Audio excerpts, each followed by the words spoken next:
Eu já fiz aqui um episódio contando sobre a história de Marighella, mas ele me trouxe uma ideia para um outro debate, que é sobre ser herói ou bandido aqui no Brasil. Lá no episódio de Marighella, eu falo que de um lado tem uma galera que o enxerga como um herói que lutou pelo Brasil e é um exemplo para agora e tudo mais.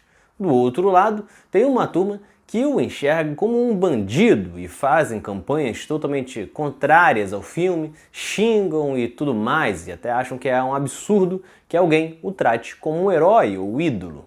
E o que eu acho curioso é como parece que ninguém percebe que, na verdade, tanto o herói quanto o vilão é um conceito construído, ou seja, alguém ou algum grupo vendeu para você essa ideia, e quando falo algum grupo, estou falando, obviamente, de grupos dominantes na sociedade, especialmente com o poder econômico. Prova disso é quantos heróis negros são reconhecidos no Brasil. Não estou falando daqueles que você teve que correr atrás para saber ou que aprendeu dentro de um determinado grupo ou região. Falo daqueles que são representados repetidamente por todos os cantos. Quantas vezes você já ouviu falar de João Cândido, Luiz Gama, Francisco José do Nascimento, entre outros? E mulheres? Quais mulheres são heroínas do Brasil? Como Nízia Floresta, Leolinda Daltro, Laudelina de Campos Melo. Quantas vezes você já ouviu falar destes nomes? Sabe por quê? Porque o heroísmo é atribuído pela classe dominante, que no Brasil é o homem branco, hétero, rico. Não é à toa que sempre te apresentam todos os movimentos ligados às camadas mais pobres, sejam organizações de trabalhadores, sem terras, sem tetos, ou de revoltas populares e qualquer outra, como de vagabundos, marginais ou até mesmo terroristas. Não é à toa que você aprendeu sobre bandeirantes e famílias ligadas à elite ou à monarquia como algo grandioso, luxuoso, maravilhoso. Mas quando você fala um pouco sobre Zumbi dos Palmares, por exemplo, fazem um questionamento se ele tinha escravos ou não. E em nenhum momento ligam a riqueza das famílias citadas anteriormente, até os dias de hoje, com a ligação da exploração no passado e até no presente. Portanto, claro que em alguns casos as pessoas se dedicam a estudar a fundo sobre um personagem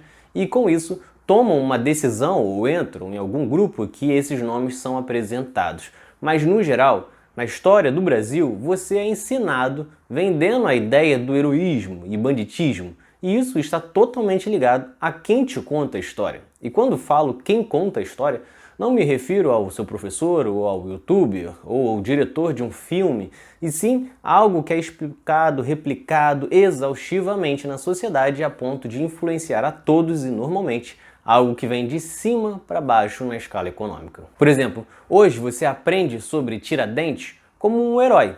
Tem direito a feriado e tudo. Porém, por mais de 100 anos, Tiradentes era tratado como um inimigo, e inclusive foi morto pela monarquia por causa disso. Somente quando o Brasil vira república que o colocam num posto de herói. Afinal, os republicanos precisavam buscar uma referência de luta contra o regime anterior. Marechal Deodoro não chega exatamente a ser tratado como um herói nacional, mas caso a República não tivesse dado certo e a monarquia tivesse retomado ao poder, ele certamente seria apresentado como um bandido.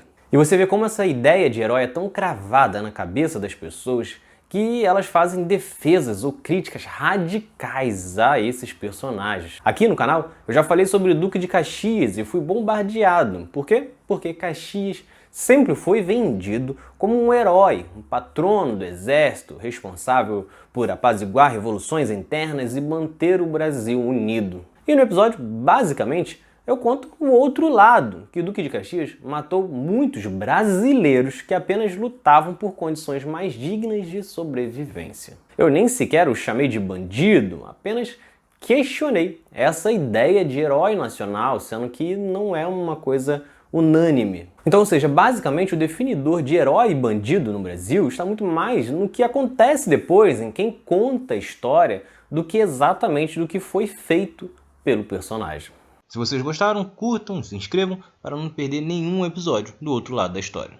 Acompanhe a gente também nas redes sociais, estamos no Instagram, no Twitter, no Facebook, além do nosso podcast que está espalhado por todas as plataformas de áudio. E todas as fontes utilizadas neste episódio estão no nosso site, outroladodahistoria.com.